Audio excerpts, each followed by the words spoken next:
Muy buenas tardes y bienvenidos. Una tarde más, cerrando semana, todo es geopolítica. Vladimir Putin ha cargado, lo veníamos contando desde esta mañana, contra Estados Unidos, por cinismo. Bueno, en realidad carga por crímenes de guerra, pero es casi más grave toda la acusación cínica de detrás. Solo le parece, dice, deben de ser, ha dicho Vladimir Putin, un lugar excepcional en Estados Unidos, porque a ellos les parece que lo que hacen está bien cuando los demás, si hacemos los mismos, crímenes de guerra. Lo dice porque las bombas de racimo, en concreto, que le dio Estados Unidos a Ucrania, están cayendo más allá de la línea del frente ruso. Y esto, bueno, pues le tiene particularmente enfadado a Vladimir Putin. Pero en la misma línea, además, se ha visto hoy con Alexander Lukashenko, con el presidente de Bielorrusia, por cierto, a quien ya saben que en el día de ayer declararon cómplice en una especie de declaración política desde la propia Unión Europea, desde el Parlamento Europeo, para ser más precisos. Bueno, pues en esa reunión con Lukashenko le ha trasladado también la preocupación sobre precisamente esa línea y sobre el aguante que deben de tener precisamente en territorio ucraniano de cara a que la guerra pues efectivamente está siendo más larga. No ha dicho de lo esperado ni se ha pronunciado al respecto, está siendo larga, sin más. No porque lo esperaran ni porque no. Igual que le ocurre a Estados Unidos, me van a permitir, no es que yo tome una posición de un lado o del otro. Esto se alarga en general. Y es probable que Estados Unidos pensase que debía de alargarse. Lo probable aquí es que Putin quisiera hacer esto más rápido de lo que ha sido y ahora se esté preparando para un camino largo, y que Estados Unidos se hubiera preparado para un camino hasta aquí y ahora se le empiece a hacer largo. En eso está la cosa. Con unos y otros pasándose armas y viendo a ver en qué punto llegan los aviones. Pero si me permiten a estas horas, dato del día en Estados Unidos. Hablamos desde el índice de la Universidad de Sentimiento Preliminar de la Universidad de Michigan. Javier del Valle, buenísimas tardes. Hoy cayendo nuevamente datos desde Estados Unidos. No sé si nos sirven para medir un poquito en qué punto está la economía que tiene que surfear Jerome Powell con los tipos de interés. Muy buenas tardes, José. Pues sí, hoy hemos tenido varios datos. Por un lado, precios que rebotaban de importación y exportación estadounidenses. También una producción industrial que, bueno, aunque sale peor que el mes pasado, sale mejor de lo que estimaba Wall Street. Y último dato de la tarde, por así decirlo, sería esa encuesta que realiza la Universidad de Michigan todos los meses sobre el sentimiento del consumidor. Entonces aquí, en esta encuesta, tenemos dos datos. El primer dato es cómo está el consumidor de optimista para consumir o de pesimista para dejar de consumir. Y el segundo dato, pues qué inflación espera, qué precios espera, no solo a un año vista en los próximos 12 meses, sino también a 3 y 5 años vista. Bueno, pues vemos que lo primero, si nos centramos únicamente en el sentimiento del consumidor, vemos una ligera bajada hasta los 67,7 como tienen en el gráfico. No se aprecia del todo la bajada en este gráfico, pero sí que hay, porque el dato anterior era de 69,5, así que una ligera, es apenas imperceptible esa bajada del 69,5 al 67,7, cuando se esperaba que se mantuviese en 69,1, así que un mayor pesimismo en los consumidores estadounidenses este mes. Se esperaba que se mantuviesen un poquito más optimistas, pues parece que no. Cede ese optimismo, cede ese sentimiento a la baja, pero viene también acompañado de lo más importante, la revisión de las expectativas de inflación. Esperan para el año que viene, para los próximos 12 meses, una inflación que esté en el 3,1%, pese a que el mes pasado estaba en el 3,5%. Por lo tanto, el mes pasado esperaban una inflación para los próximos 12 meses del 3,5 y ahora le esperan del 3,1. Así que incluso con un rebote en el CPI y en el PPI, la inflación de los productores, que hemos visto este mes de agosto, los consumidores no esperan mayor inflación de la que ya esperaban. De hecho, esperan menos. Del 3,5 ahora esperan 3,1. Y para los próximos 5 años también han reducido bastante las expectativas de inflación. Del 3% que esperaban el mes pasado, ahora esperan un 2,7%. Ante este movimiento hemos visto un dólar que venía muy fuerte en el día de hoy y unos intereses, los intereses venían fuertes también por ese dato de importaciones y exportaciones, donde veíamos los precios subir fuertemente, venían muy fuertes. Ahora vemos con el dato de la expectativa de inflación, hemos visto cierta bajadita del dólar y de los intereses que han aliviado un poco el movimiento, pero aún así el 10 años se encuentra casi en el 4,33%. Aquí están viendo el euro dólar, que justamente el euro contra el dólar pues se ha revalorizado, y mientras el dólar ha perdido un poquito de fuerza. Nada más conocer este mismo dato, intereses que, como digo, se mantienen en el 4,33, es lo que está haciendo hoy corregir Wall Street.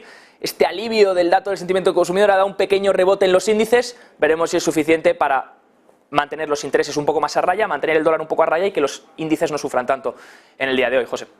Bueno, vamos a ver si es suficiente, efectivamente. O sea, eso es lo que vamos a evaluar, sobre todo en un día en el que parece que todo el mundo esté particularmente tenso. Porque lo que vivimos ayer en Europa no, lo importante casi no fueron los tipos de interés, que lo vimos ayer aquí, siempre con especial atención a la actualidad y a lo que decida el organismo que preside ahora Christine Lagarde. Pero lo importante no fue esto, sino unas previsiones raras, con rebajas de crecimiento y con aumentos en las expectativas de inflación. Eso es lo que dio a entender que efectivamente los tipos de interés se están cargando el crecimiento en Europa, bueno, y muchas otras cosas que tienen que ver con la falta de exportaciones de China, etcétera, que vamos a hablar de eso ahora, pero no se están cargando la inflación. Si me permiten, hablando de todo esto, de los asuntos de lo ocurrido en China, de los aspectos de la actualidad geopolítica, al otro lado de la pantalla creo que tenemos ya, y que tenemos la suerte además como siempre de contar con él aquí en Todos Geopolítica, a Antonio Alonso. Antonio Alonso, profesor adjunto de Historia del Pensamiento de la Universidad CEU San Pablo. Ahí le tenemos. Muy buenas tardes, ¿cómo está? Muy buenas tardes, muy bien. Y creo que ven también a... invitarme al programa. ¿El qué? ¿Perdone? Que gracias por invitarme al programa, digo. Nada, siempre es un gusto, ya lo sabes. Y además hoy nos trae algunas cositas y algunos comentarios particulares sobre Kazajstán que la verdad es que estamos deseando escuchar. Y también con sus comentarios particulares, después de un viaje asaz movidito, seguro, Fernando Moragón, al otro lado de sus pantallas, ahí le tienen a la derecha. ¿Cómo está? Muy buenas tardes. Buenas tardes. A ver, una aclaración de principio. A ver, que no se entienda mal, porque aquí las cosas enseguida se salen de madre. Esto yo lo compré hace... como en el siglo pasado. O sea, que no es que esté parodiando a Zelensky, cuidado, es decir, o imitándolo, no. O sea, es que esto lo tengo de hace mucho tiempo. ¿Qué se le va a hacer? Fernando Moragón, experto en geopolítica especializado en Rusia, Asia Central y China. La indumentaria está fantástica, no le digo nada. Ha estado usted de todas formas haciendo buen recorrido también. No sé si imitando a Zelensky o no, pero pasando entre otras muchas cosas por Zaporilla. Efectivamente, la cosa fue así, rápidamente, Madrid-Moscú, vía, como tenemos esas maravillosas ideas, los europeos, de prohibir que pasen los aviones por el espacio aéreo ruso y tal, pues claro, ahora los que están forrando son los turcos, es decir, y todos los que venimos de España vamos a Estambul y de Estambul a Moscú. Están haciendo el negocio, los de los turcos ya te digo que están haciendo el negocio. Y fue Moscú, de ahí, bueno, hicimos una pequeña escala en Rostov del Don, y de Rostov del Don a Simferopol, la capital de Crimea, y de ahí subimos por coche ya hacia Zaporilla. Bueno, lo primero que te encuentras, así rápido, llegas a Crimea. Yo estuve en Crimea hace ya bastantes años, antes de que se incorporara a Rusia, y lo primero que ves es que en Simferopol, la capital, aquello está como nuevo, es decir, que le han dado una mano de pintura o varias en comparación con lo que había antes, cuando yo fui, cuando pertenecía a Ucrania. Eso es lo primero que notas. Pero es que cuando ya vas subiendo, por eso, y aquí ya viene el desparrame, es decir, lo absurdo y de la cantidad de historias que se cuentan en los medios de comunicación occidentales, en los grandes medios, que o mienten o es que no tienen ni idea. Lo primero que te das cuenta, acordaros, decía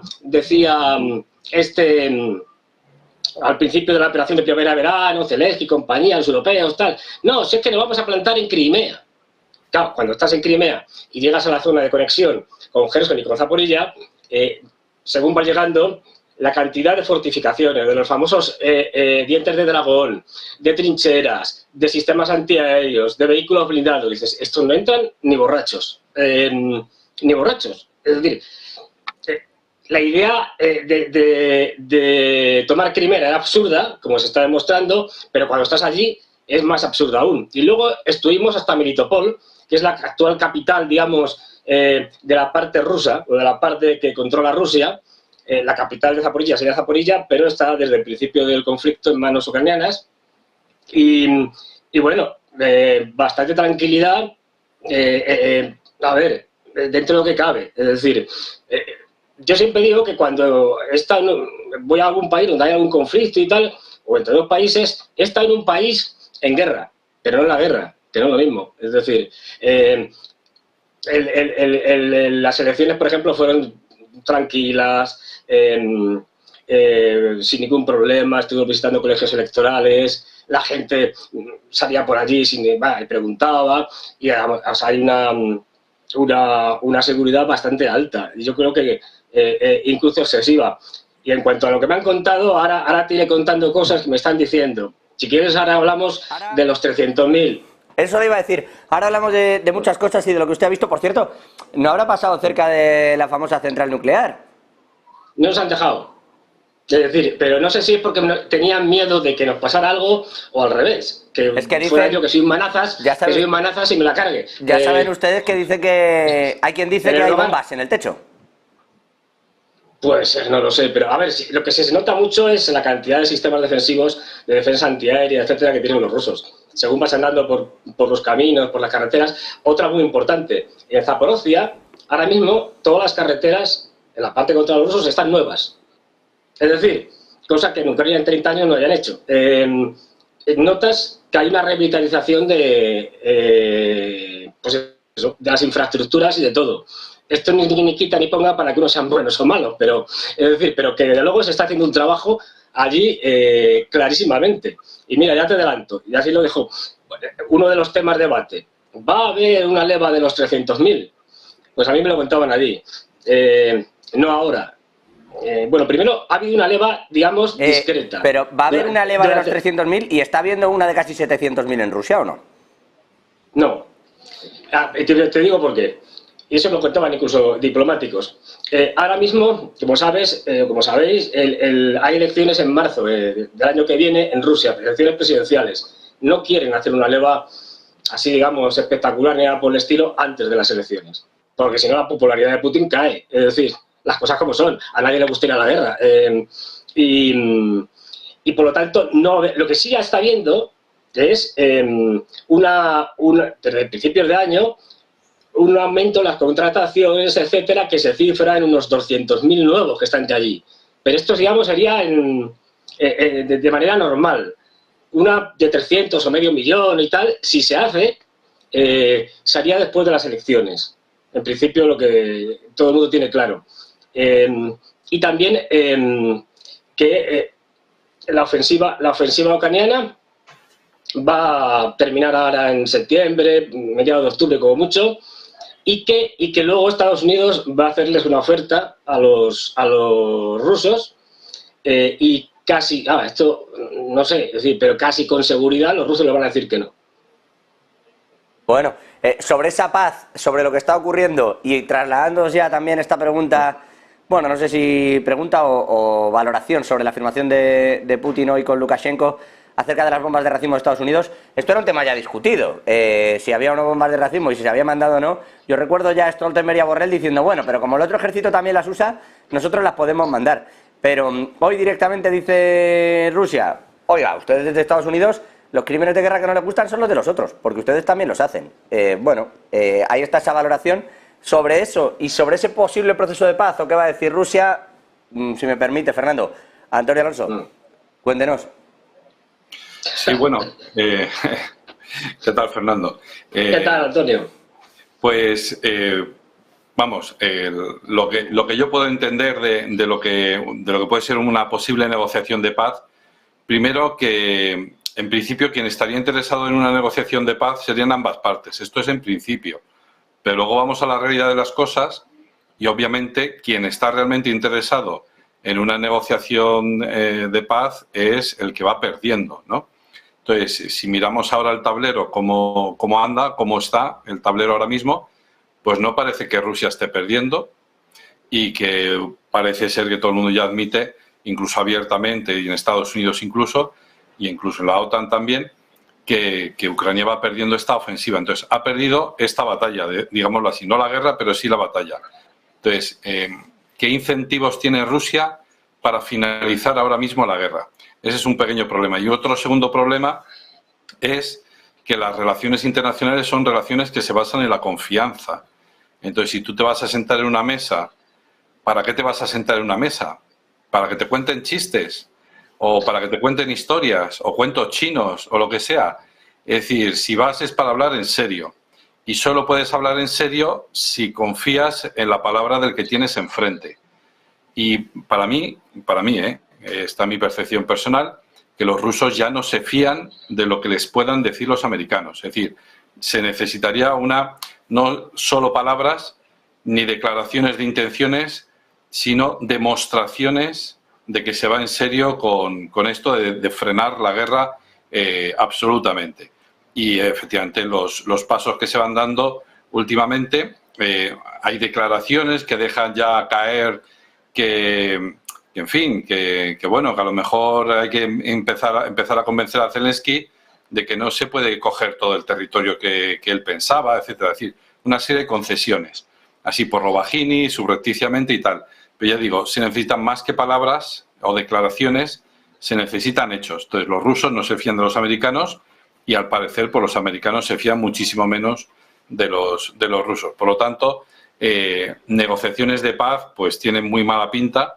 Es cierto que sí que hay conversaciones entre la parte ucraniana, debe haber, vamos, entre la parte ucraniana y la parte rusa, pero de ahí a que sean negociaciones de paz o para intentar conseguir un armisticio, un alto el fuego, para congelar el conflicto, pero volviendo a lo de antes, ¿para qué va a querer Rusia, para qué quiere Rusia congelar este conflicto? Lo que querrá será darlo ya por resuelto, por lo menos de aquí a 20 años, ¿no? Para que durante las próximas 2 décadas no sea un quebradero de cabeza y se garantice, por ejemplo, la neutralidad de Ucrania, que Ucrania no va a entrar en la OTAN y muy probablemente tampoco en la Unión Europea, y que efectivamente desde allí no se pueda atacar a Rusia, ¿no? Porque en el momento en el que eso salte por los aires, ese punto en concreto salte por los aires, pues se acabó el armisticio, ¿no? Entonces, la cuestión esa de los acuerdos de paz tiene muy mala pinta, pues porque no hay voluntad de querer acabar con la guerra, hay por las dos partes, claro que sí, pero no a cualquier precio, no de cualquier manera. De tal manera que cada uno tiene unas aspiraciones maximalistas que son totalmente incompatibles con las del otro. Hace un año, quizás se podría haber resuelto más favorablemente la guerra, justo antes de la entrada de esos 4 territorios en la Federación de Rusia. Pero a día de hoy eso ya se ha complicado. Eso acostumbra a decir sobre todo Sergei Lavrov, el ministro de Exteriores ruso, es el que más insiste en esa idea de que hacia mediados del año pasado sí estuvo en mayo, bueno, de este año incluso, bueno, se ha hablado a lo largo de casi un periodo de 6 meses de si se podía o no alcanzar la paz, y Lavrov siempre ha dicho que esto en su momento se boicoteó y que, entre otras muchas cosas, ha acusado a Boris Johnson, al que fuera primer ministro de Reino Unido, de boicotear esas negociaciones.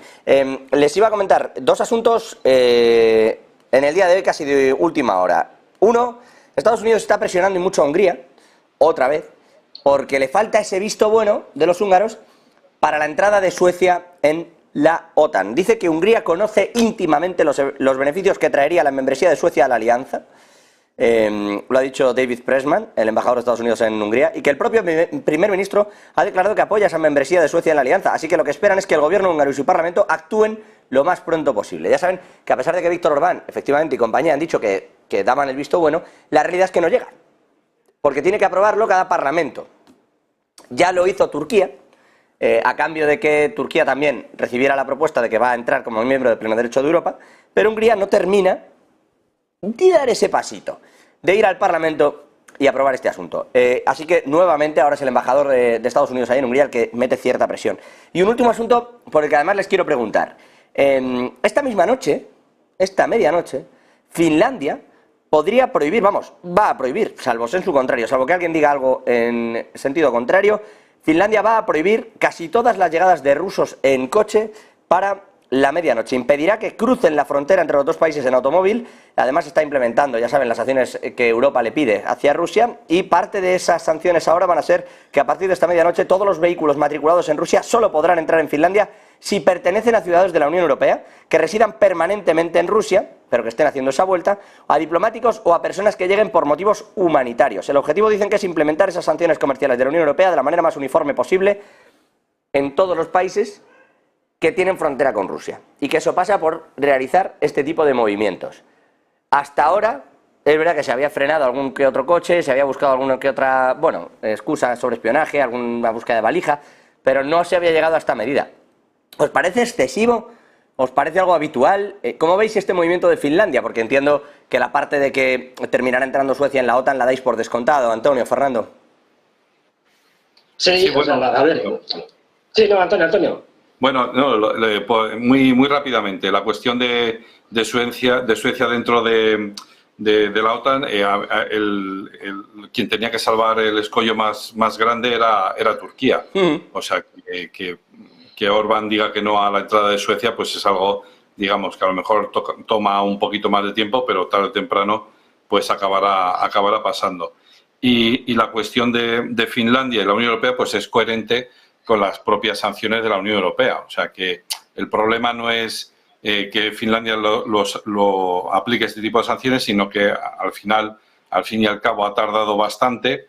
No sé, quizás pensando que la guerra no iba a ir para tan largo, o que no iba a ser para tanto, o que no iba a ser necesario, porque a eso es a lo que voy, porque la dependencia o la cantidad de conexiones que existen, económicas, culturales, sociales, humanas, entre Finlandia y Rusia, pues son tremendas, porque comparte una frontera pues de muchísimos kilómetros, ¿no? Entonces, ha tardado en aplicar esas sanciones, es decir, es coherente aplicarlas, pero ha tardado en aplicarlas porque se están pegando un tiro en el pie, que esto es a donde yo quería llegar.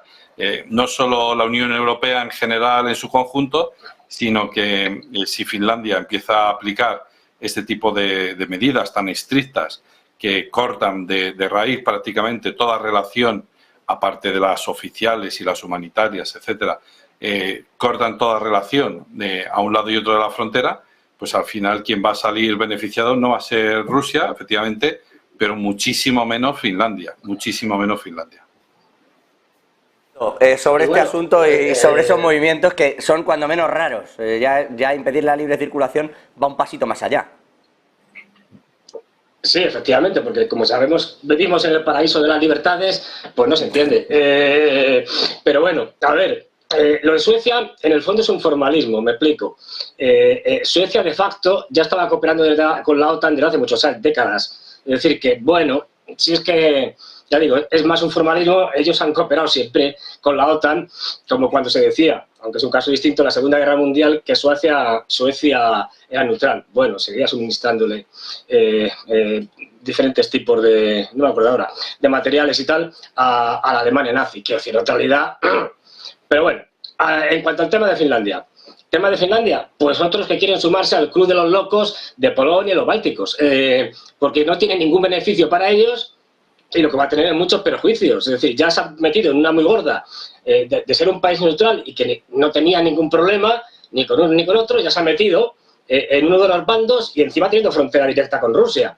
Esto es una muy mala idea, pero vamos, para que os hagáis una idea, cuando hablaba allí con los militares en Zaporilla, una de las cosas que me decían es que no acaba la guerra porque no les dejan. Me explico. Porque son decisiones políticas en última instancia las que están, digamos, impidiendo que acabaran con la guerra rápidamente.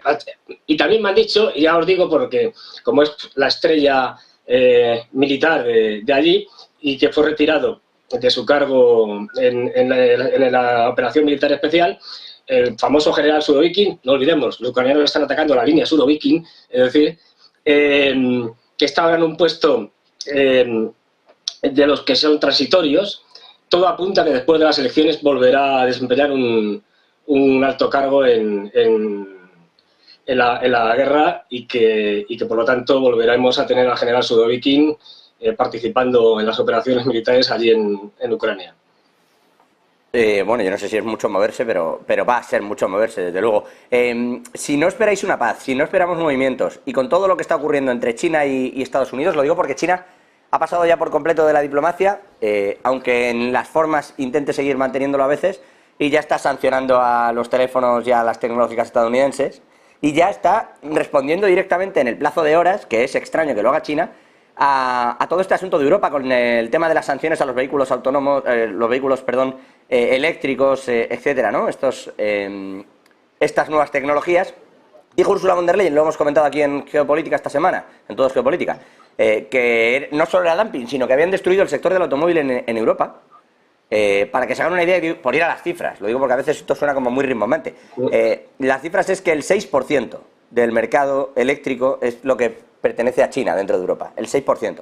Lo digo por lo de la destrucción, que todo tiene un aquel. Es verdad que puede haber dumping, pero la realidad, y os pregunto, 1, China se ha quitado también la careta porque ha dicho que va a responder y habría represalias, y 2, ¿no es más fácil ser quizás un poco más honesto como Rishi Sunak y en lugar de agarrarse a cositas económicas decir, mira, lo hacemos por democracia y vamos a parar con China y punto?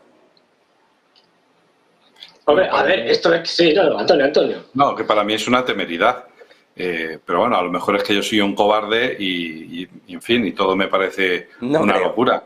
Pero la cuestión es esa, es que este tipo de declaraciones grandilocuentes y que atacan a China así de gratuitamente y como diciendo aquí no va a pasar nada y esto no va a tener consecuencias, pues me parece un poco temerario, volviendo a lo de antes.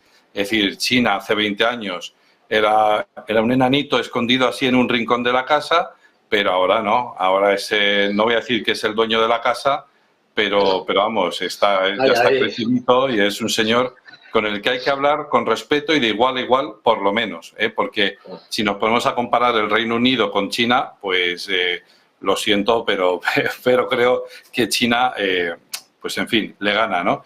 Y así, y bueno, la Unión Europea es un actor muy importante, tiene sus problemas internos, pero bueno, todavía es un actor económico mundial muy importante, pero cuidado porque no se puede tratar a China así de esa manera, con esa indiferencia, con ese desprecio y, en fin, que luego también existen mecanismos establecidos por el propio Estados Unidos y los propios países occidentales para resolver este tipo de cosas sin llegar a hacer declaraciones fuera de tono que no respetan las normas mínimas de la diplomacia, ¿no? Me estoy refiriendo a la Organización Mundial del Comercio. Si tienes algo en contra del comercio, de los coches eléctricos y del dumping y todo eso, pues vas a la Organización Mundial del Comercio, que para eso se le obligó a China a entrar en el año 2001, diciembre de 2001, si no recuerdo mal, justo después de los atentados de las Torres Gemelas, entra China en la Organización Mundial del Comercio. No porque a ella se le hubiera ocurrido, sino porque le dijeron, si quieres competir legalmente, digámoslo así, en el mundo, en este mundo globalizado, tienes que participar en esta institución y, bueno, pues ahí está. Entonces, si se le acusa de esas cosas, hay que acusarle con datos en la mano acudir a los mecanismos que existen ya establecidos en la Organización Mundial del Comercio, que no es lanzar discursos así altisonantes por ahí, sino ir a unos locales donde hay agentes de mediación, ¿no? Entonces, vas a esos mecanismos de mediación en la Organización Mundial del Comercio y a ver qué dicen, ¿no? Y someterte, y te tendrás que someter a lo que resuelvan ellos. ¿Qué es lo malo? Que a lo mejor descubres que no tenías tanta razón, o a lo mejor te dicen, bueno, vale, China a lo mejor está financiando el mercado de los coches eléctricos, pero es que a lo mejor tú y le empiecen a sacar cosas, ¿no? Entonces, ese es el problema. Está justo hablando... Perdóname, sí. Fernando, está justo hablando Bruno Le Maire, el ministro de Finanzas francés, sobre este asunto. Dice que China es un socio clave de la Unión Europea y que tiene que haber igualdad de condiciones. Vamos, claro. La de cal y la de arena, ¿no? Porque dice, sí, es un socio clave, pero la igualdad de condiciones, y ahí defiende esa postura del dumping, de las sanciones, etcétera. Yo no sé si la línea de la Organización Mundial del Comercio o cuál es, pero se está siguiendo otra. Fernando, sobre todo esto... Pues a ver, después de lo de Rusia, de las autosanciones que se puso Europa a sí misma, supuestamente contra Rusia, pero los principales perjudicados fuimos nosotros, ahora hemos decidido entrar en caída libre y suicidarnos completamente. Es decir, empezar una guerra comercial con China es malo, no, lo siguiente, porque son nuestro principal socio comercial y a los chinos no le va a hacer ninguna gracia. Esto, como siempre, viene de Estados Unidos, quiero decir. La idea de que hay que utilizar Europa como ariete contra China, como lo han hecho también con el tema de Ucrania, fundamentalmente ariete económico, y contribuye además a destrozar la economía europea, que eso le viene muy bien a Estados Unidos. Es un suicidio completamente. Aparte de que si tú te vas de un sitio, alguien le llorará. El horror vacui. Es decir, cuando estaba yo en Rusia, ya no se pueden vender coches occidentales en Rusia, ¿y qué es lo que ves allí? Las marcas que había rusas. ¿Y quiénes son los otros? Los coches chinos. Porque ya no hay coches europeos, pues está lleno de coches chinos. Es decir, que les estás haciendo un regalo al supuestamente enemigo, rival o como quieran llamarlo. Esto va a ser un desastre. Desgraciadamente, con la señora von der Leyen pegando tortas a diestro y siniestro a los chinos va a llegar un momento que se van a enfadar y no van a ser tan condescendientes como los rusos, ya te lo digo. Como logres enfadarlos, eso sí, son mucho más inteligentes en el sentido de que son capaces de esperar el momento adecuado, pero nos la van a devolver, y nos la van a devolver muy fuertemente. No olvidemos que somos dependientes de los chinos en tierras raras, en semiconductores. Y luego, con este tipo de medidas, lo que estás consiguiendo es que China justo acelere su proceso tecnológico, de invención.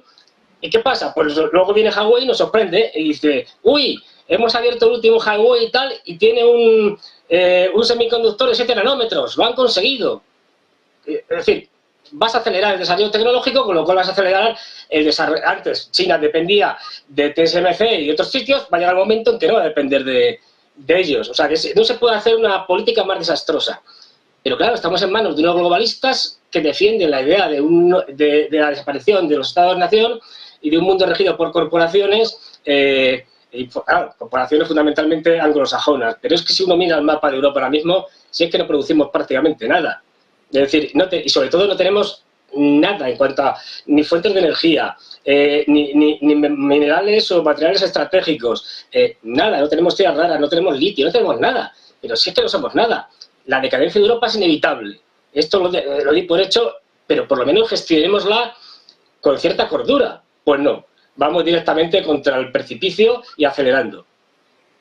Mira, respecto de esto, lo que ha reconocido hoy, por cierto, Margaritis Schinas, el vicepresidente de la Comisión Europea, en un acto en Madrid, no sé si están al tanto, pero vamos, de la Fundación FAES, la Fundación de Ideas, el think tank del Partido Popular en realidad.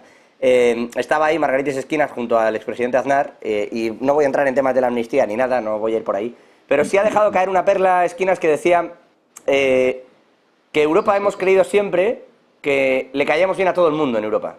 Que allá donde fuéramos le caíamos bien a todo. Lo ha dicho él textualmente, dice, creemos que le caemos bien a todo el mundo, y ahora nos hemos dado cuenta de que no le caemos bien, sino que simplemente hacían negocios con nosotros, y ahora tenemos que buscar energía, que buscar nuestros propios chips y que intentar potenciar Europa como región. De hecho, Aznar se ha ido a hablar de Estados Unidos y a decir que hay que hacer esa alianza atlántica, y Schinas fruncía el ceño como diciendo, bueno, en realidad lo que habría es que regar bien el huerto europeo, intentar hacer algo un poco más útil aquí. Más fácil que el vicepresidente de la Comisión para intentar proponer, no sé quién lo puede tener. Antonio, Fernando, ¿cómo veis este tipo de movimientos y el despertar extraño que está teniendo Europa? Pues esto me recuerda a lo de Estados Unidos. Es decir, cuando Estados Unidos se planteaban aquello de pues, invadimos países a diestro y siniestro, pero no entendemos por qué no nos quieren.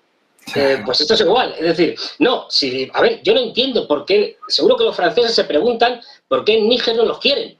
Es decir, claro, es decir, llevas saqueándolos pues desde la etapa colonial y luego la postcolonial, pues ¿cómo te van a querer? Haciendo tratos desiguales, además, en el mejor de los casos, cuando no directamente el robo, como es el caso del tema del franco CFA, ¿no? Sí, y cosas de estas. Y bueno, la cuestión es, vamos a ver, señores, ya han tardado en darse cuenta de que el resto del mundo no les quiere, es decir, hablan en estos términos, y a los europeos no les queremos, que los valores que pueda haber en Europa, que tampoco son tan homogéneos, todo se ha dicho de paso, es decir, pues la mayor parte del mundo no los comparte. Esto, con razón o sin ella, pero es una realidad, y nos tenemos que adaptar a esa realidad, y hablar de tú a tú y no por encima del hombro. Yo lo siento, pero mi experiencia en Europa, hablo con las élites europeas y con expertos y tal, es de que hay un supremacismo blanco racista absolutamente vergonzoso y que no ha cambiado nada desde el siglo XIX. Es que te lo dicen, no te lo dicen en público, claro, pero es así. Bueno, me recuerda un poco a esto que está comentando, algunas frases un poco lamentables de nuestra propia historia, pero bueno. Antonio, al respecto de toda esta situación... No, sí, un poco en la línea de lo que decía Fernando, efectivamente, quizás es que todavía no hemos despertado ese mundo multipolar que ya viene emergiendo desde el principio de este siglo, a partir del año 2000, 2004, mejor dicho, ¿verdad? Pero tenemos que despertar ya a eso.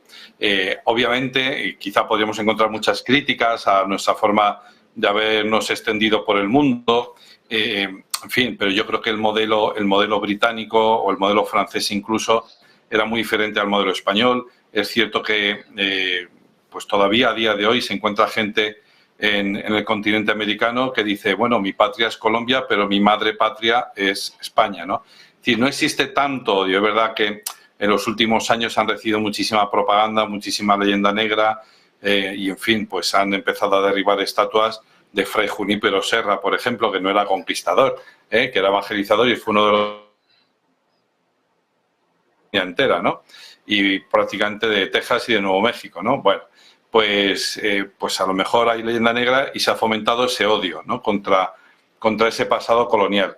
Pero eso también es un signo de los tiempos. Y aparte de que fuera verdad o no fuera verdad, la forma en que nosotros llegamos allí y cómo nos relacionamos con la gente que vivía allí, la verdad es que, o lo cierto, el dato que está ahí encima de la mesa, es que se está generando una propaganda anti-europea en muchas partes del mundo. Insisto, en algunos lugares con más razón y en algunos con mucha menos razón de ser, pero el hecho cierto es que efectivamente, en fin, un francés dándose un paseo por un país centroafricano o subsahariano, pues puede levantar muchas sospechas. De hecho, en Sudáfrica, que no tiene nada que ver con Francia, pero bueno, lo que está habiendo ahora es una reacción totalmente contraria, que es como una especie de exterminio del blanco, ¿no? Entonces, ¿eso a qué se debe? Pues se debe a todo ese pasado colonial, ¿no? Y efectivamente, Europa, estudiamos nuestra historia, estudiamos todo desde el punto de vista eurocéntrico, pero nos tenemos que empezar a dar cuenta de que existen otros polos de poder. Ayer, por ejemplo, estaba escuchando al príncipe Bin Salman, ¿no? El príncipe heredero de Arabia Saudita. Y dice, este es mi compromiso y esto es una guerra que voy a hacer yo y voy a llevar yo adelante. No quiere decir que vaya a coger aviones o tanques o lo que sea, sino que se va a empeñar en eso, en hacer un frente, vamos, voy a hacer que Oriente Próximo, incluidos los países del Golfo, es decir, Qatar, los Emiratos y todo eso, sean líderes en el mundo, ¿no? O sea, que rivalicen con China por el liderazgo en el mundo, ¿no? Entonces, pues, claro, hay regiones que ya son emergentes y que se lo han planteado en serio y que parece que se lo han tomado en serio. Y Europa, mientras tanto, pues estamos a vueltas con cuestiones identitarias, con cuestiones de que si la ideología de género, que si hay países que lo aceptan, hay gente que no, hay países que aceptan el aborto, hay países que no, hay gente... Entonces estamos a vueltas con esos problemas internos, ya con problemas del envejecimiento de la población, ya no quiero ni contar, y luego pues que en fin, ya no somos la fábrica del mundo ni mucho menos, y que gracias a nuestra fabulosa política agraria común, pues hemos destrozado el campo. Entonces, ni tenemos primer sector ni segundo sector. Y el tercer sector, vaya usted a saber, ¿no? Bueno, todo lo contrario de lo de Kazajstán, que también lo has nombrado al principio. Le voy a dejar justo en eso, porque sé que además se tiene que ir y yo me tengo que ir a publicidad, pero no quisiera perderle sin ese comentario. Ha arrancado la segunda sesión en el Parlamento de Kazajstán de la 8ª legislatura, discurso hablando de lo económico, de lo que está por venir, y llama mucho la atención, en particular, bueno, por dónde está situado, por cómo están cayéndole determinados bombas dialécticas o de propaganda prácticamente todas las regiones anejas y el rumbo, sin embargo, fijo que parece marcar Kazajstán. Yo sé que tiene usted un comentario sobre este asunto económico y sobre ese mensaje del presidente de la República, de Kassym-Jomart Tokayev. ¿Cómo lo ha visto? ¿Qué le aporta? ¿Qué valoración hace usted? ¿Cómo está viendo este asunto en una república como es la de Kazajstán? Bueno, pues para empezar, Kazajistán está entre China y Rusia, o sea que está en un lugar privilegiado, pues candidato perfecto para tener problemas. Sin embargo, desde que nació Kazajistán, pues, en fin, han sabido gestionar bastante bien la relación con la antigua metrópoli, porque dependían de Moscú, y con sus vecinos. Y entonces, desde siempre se han llevado bien prácticamente con todo el mundo, ¿no? En los últimos tiempos esto es un poco más difícil por la cuestión de la guerra de Ucrania, porque de vez en cuando algún político en Rusia o algún analista en televisión lanza frases como Kazajistán nunca había existido antes, Kazajistán, en fin, que el norte de Kazajistán está muy poblado de rusos. Y es cierto que cuando obtiene la independencia Kazajistán hay más rusos étnicos que kazajos. Ahora ya hay muchísimos menos, pero había muchos más rusos étnicos que kazajos. Bueno, entonces, en los últimos 2 o 3 años, el presidente Tokayev ha hecho una serie de reformas políticas. Entonces, ha reformado la Constitución, ha limitado los mandatos no a 2, sino a 1, ¿no? Entonces, en vez de ser de 5 años, lo ha dejado en 7. Es decir, nadie podrá presentarse más allá de estos 7 años a presidente de la República. Esto, en los regímenes de alrededor, pues es algo muy, muy complicado, porque lo que se aprecia precisamente es un líder fuerte, que esté ahí siempre, que sea constante, que, digamos, que inspire confianza, que inspire seguridad. Y, sin embargo, él dice, bueno, pero es que a lo mejor lo que se necesita es que de vez en cuando se recambien los líderes, ¿no? Entonces, pues le ha dado un repaso a todo lo que es la estructura del Estado, del Parlamento, de su propia figura de presidente, y tienen una especie de fórmula, o ha impulsado una especie de fórmula de presidencia fuerte, gobierno responsable ante la nación y un Parlamento que sea influyente en las decisiones del presidente, ¿no? Entonces, ahora este año ya ha comenzado a fijarse, a prestar más atención a lo que es el tema económico, ¿no? Recordemos que Tokayev llega al poder a mediados, en marzo del 19 dimite Nazarbayev y Tokayev asume el cargo prácticamente inmediatamente a partir de junio, ¿no? de 2019, después de unas elecciones y todo eso. Y entonces llega enseguida el COVID. Resolver la crisis del COVID sanitaria y luego la económica, ¿no? Y entonces ahora en este tiempo ha podido, digamos, afrontar una serie de problemas políticos hasta ahora. Y ahora ya puede dedicarle más atención a los problemas económicos. Y ahí Kazajstán, Fernando lo sabe también porque es gran conocedor de Kazajistán, hay un pequeño problema en Kazajistán y es que es muy rico en hidrocarburos. Eso es una bendición. Tienen uranio para dar y repartir y tienen todas las tierras raras que se te puedan imaginar y las que no se te han imaginado, pues también las tienen, ¿no? Entonces, ese es un pequeño problema en el sentido de que su economía no puede depender 100% o 80% de esas riquezas naturales. Por lo tanto, como el presidente es consciente de esto, lo que quiere es, digamos, diversificar la economía. ¿Eso es fácil? Pues él es una persona que ha estado en Naciones Unidas, que sabe chino, sabe hablar chino con fluidez, y, en fin, es una persona que conoce el mundo y cómo funciona el mundo, ¿no? No es un tío paleto de pueblo que no sabe de qué va la cosa ni nada de eso, sino que es un señor que conoce bien los temas, ¿no? Y entonces quiere impulsar la economía, diversificarla y quiere atraer inversión extranjera, porque sabe que sin esa inversión no puede llevar a cabo la reforma. Quiere construir muchas escuelas, quiere construir muchos centros sanitarios, le ha doblado el sueldo a los profesores, a los maestros de colegio, de los niños y a los médicos, pero claro, dice, pero es que también necesitamos dinero. ¿Cómo cooptar dinero? ¿Cómo captar dinero? Pues a través de, pues sacando a la bolsa Air Astana, que es la empresa de aviación del país, y Kazakgas, que no está mal porque es, digamos, dentro de las empresas de energía, una de las más potentes y de las que tienen más promesa de futuro, lógicamente, dentro del ámbito de la energía de Kazajistán. Por lo tanto, digamos, tiene muy claras las ideas de qué es lo que tiene que hacer, pues ha proyectado una senda y es muy interesante. Dice, pero esto no es para hacerlo dentro de 20 años. Esto es para hacerlo, como mucho, de aquí a 3 años. Vamos a ponernos metas pequeñitas, alcanzables, para que dentro de 3 años la gente ya pueda percibir que Kazajstán ha mejorado, no solo para unos pocos, porque este es el tema de Tokayev. Dice, en 30 años se han hecho grandes avances y tal, pero claro, la riqueza ha llegado solo a una capa muy pequeña de la población, pero no se ha extendido más allá. Y dice, y eso es lo que necesitamos hacer ahora.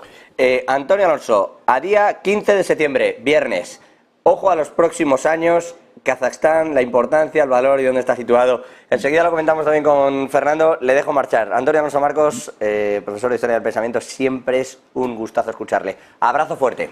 Gracias, un abrazo, un abrazo. Fernando, me da un minuto, Sí. no sé si quiere hacer alguna valoración de Kazajstán antes y nos vamos a publicidad que me van a matar. Como tú prefieras, si quieres lo hacemos después, es decir, para que no te maten. Venga, hecho, así conservamos el programa. Vamos a frenar 2 minutitos y enseguida regresamos aquí en Todo es Geopolítica de la mano de Fernando Moragón, que hay más cosas que preguntarle de ese viaje que ha hecho y en el que no pudimos contactar con él. Bueno, pues ya nos contará ahora las circunstancias. Hasta ahora mismo.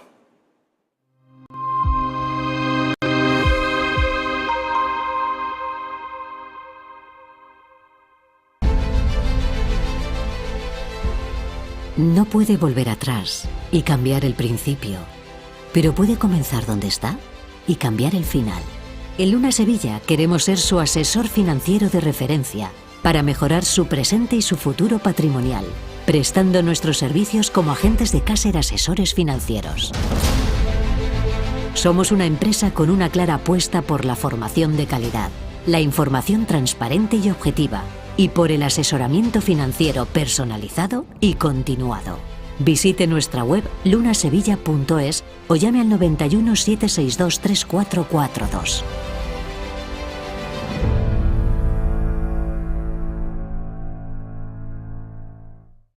¿Se puede poner a prueba vuestra tecnología de trading? Sí. ¿Y vuestra ejecución funciona al milisegundo? Sí. ¿Y vuestros spreads están entre los más bajos del mercado, no? Si quiere, puede probar nuestra primera vez. Es difícil encontrar un broker que cumpla con todas sus expectativas. O quizá no tanto. Active Trades, broker online desde 2001.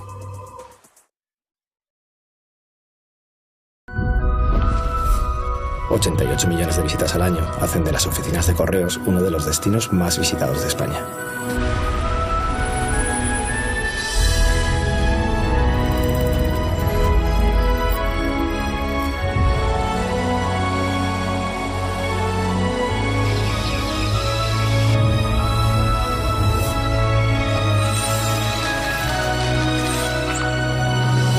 Si millones de personas vienen cada año, será por algo. El algo.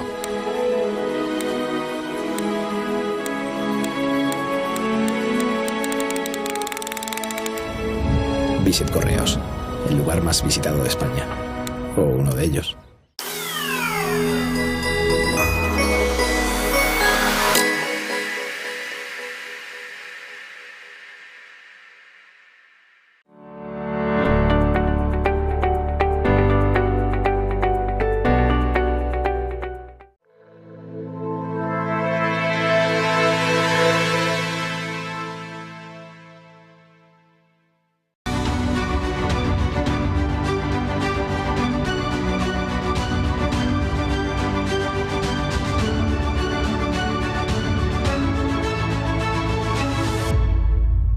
Seguimos aquí en Todo es Geopolítica, lo hacemos de la mano de Fernando Moragón, experto en geopolítica especializado en Rusia, Asia Central y China. Le pedía, justo antes de la publicidad, un breve comentario sobre esa posición estratégica de Kazajistán, que, como apuntaba Antonio, pudiendo ser un lugar donde llevarte todos los palos del planeta, en realidad están haciéndolo para llevarse bastantes ventajas económicas en ese intermedio, en ese puente, en esa región entre China y Rusia. Fernando. Efectivamente, ellos tienen una situación muy compleja y bueno, por el momento han sabido navegar bastante bien, pues eso, teniendo, como decía, a Rusia, a China, de vecinos, a dos colosos, y los americanos y los británicos metiéndose por allí, incluso dando golpes de Estado como el que pasó el 2 de enero del año pasado. Situación compleja, porque no olvidemos que Kazajstán es clave, es el puente terrestre de la famosa ruta de la seda, que va desde China. Luego va a través de Kazajstán, sube a Rusia y ya se desplaza por Europa. Y ya digo, es un país bueno, con una potencial de riqueza enorme. Como bien decía Antonio Alonso, ellos, medio en broma, medio en serio, dicen que tienen toda la tabla periódica de los elementos, y yo creo que casi. Tiene una población muy baja, deben andar ahora por unos 20 millones o así. Es decir, estamos hablando de un territorio que es del tamaño casi de Argentina, el noveno más grande del mundo. Es decir, que tiene poca población.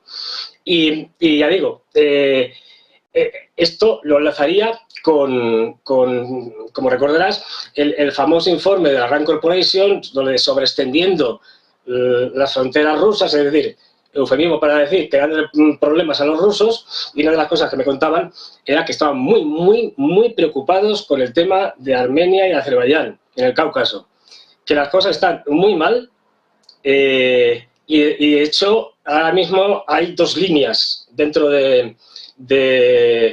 digamos, del establishment o del gobierno ruso en general. Una, la línea de exteriores, que es una línea más blanda, más contemporizadora, y otra, la línea de la administración presidencial, que es una línea más dura. Es decir, pegar un golpe a la mesa y decir, se acabaron las tonterías. No olvidemos que Rusia tiene, aunque tiene una base en Armenia, pero también tiene muchos intereses económicos en Azerbaiyán, y además por ahí va a pasar la parte completamente terrestre del corredor económico norte-sur, que luego, desde Rusia, Azerbaiyán, Irán, y a partir de Irán conecta por el Golfo Pérsico con los países del Golfo, Arabia Saudí, Emiratos, etcétera, y por el otro lado, a través del Golfo de Omán, con la India. Con lo cual, eso se lo están tomando muy en serio los rusos, pero la situación muy, muy, muy delicada. Y si quieres, ahora te intento responder a la pregunta del $1.000.000. ¿Qué pasa con Prigozhin? ¿Qué pasa con Wagner? ¿Está muerto? ¿No está muerto? ¿Qué me han dicho los rusos? Eso le iba a decir. ¿Cómo que qué pasa? Versión oficial, un accidente en un... Bueno, parece que a lo mejor le bombardearon. La oficial no dice si sí o si no, pero no lo descarta. Y allí fallece Prigozhin y fallecen los altos mandos. No sé si lo vieron, pero desde Albania contaron un chiste, que no voy a contar porque tiene un humor negro importante, acerca de los usos horarios en Rusia y de cómo Putin llamaba a la familia de Prigozhin. ¿Qué ha pasado ahí? ¿Qué le han contado al respecto de esto? Te cuento. A ver, lo primero que hay que decir es que, y esto es muy importante, independientemente que se le hayan cargado, no se le hayan cargado, tal, o que se le haya cargado, y es que el apoyo de la población a Wagner es abrumador. Yo he visto monumentos espontáneos, es decir, al lado de un monumento tal a un soldado y tal, por ejemplo, poner abajo las fotografías de Prigozhin y de Dmitry Utkin. Es decir, y la admiración de la población es absoluta. Porque hicieron una cosa muy importante desde el punto de vista ruso, de los rusos, es que cambiaron la forma de hacer las cosas. Me explico. Es decir, hay una especie de proverbio ruso que viene a decir que no tomes la iniciativa porque si no eso tendrá consecuencias, ¿no? Negativas. Y estos sí que, frente a la burocracia pesada y demás, sí que supieron hacerlo todo mucho más flexible. Todo, dando además responsabilidad a los comandantes de campo, y eso ha hecho cambiar muchas cosas en Rusia. Ya digo, y eso tengo yo fotografías con ellos, donde ya te pasará alguna, en la que monumento al soldado que deja a la niña, no sé qué, y abajo puesto la fotografía con flores y tal. ¿Qué ha pasado? ¿Qué ha pasado con ellos? Bueno, lo que me dicen. Es cierto que Shoigu y Prigozhin no se llevaban bien, se llevaban a matar, nunca mejor dicho. Muy mal. También es cierto que, a ver, esto siempre es difícil, pero más o menos me dicen que seguramente cuando acabe la guerra, Shoigu, Gerasimov y toda esta gente desaparecerá del mapa y serán sustituidos por nuevos generales, o ministros de defensa en este caso, que tengan mucha más experiencia en el campo y que sean más jóvenes, ¿no? más flexibles. Pues te digo lo que dijo un militar.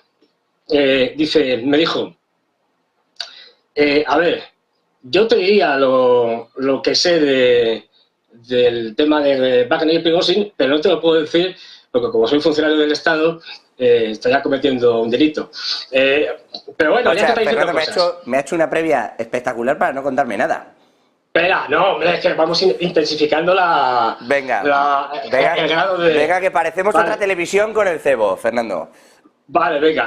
No, lo que sí me han dicho es que no está claro si está muerto, ¿eh? Recordar, o sea, esto me lo decía diplomáticos, es decir, que ellos mismos tienen claro que estén muertos. Ya sabéis que ha muerto ya 2 veces antes. Wagner va a permanecer en África con Bielorrusia. Ellos los tienen claro, a lo mejor le cambian el nombre, pero da igual, eso va a seguir. ¿Quién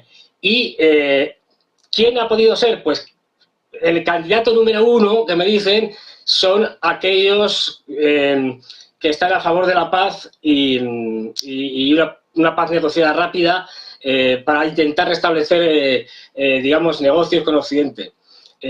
Ahora mismo, la línea dura, si simplificando mucho, hay una parte que está a favor de terminar la guerra como ellos creen que deben terminarla, una derrota sin paliativos del ejército ucraniano, y otros que están, pues, por cuando les ofrezcan ahora esta especie de congelación de alto el fuego que quieren los norteamericanos hasta que pasen las elecciones presidenciales norteamericanas, que están más por esa línea. La línea que se impone es esa, la dura, digamos, no la blanda, y lo que me dicen es que Wagner sin Prigozhin va a continuar y que tampoco están seguros de que Prigozhin esté muerto. Digamos que tiene todas las opciones de habérselo, o por lo menos en lo que me han dicho, de habérselo haber acabado con Prigozhin, son esa parte, ese sector más liberal, llamémosle, más neoliberal, sería mejor decir. Y bueno, hay una cosa también muy importante, que es que en la sociedad rusa ahora mismo lo que le están diciendo es,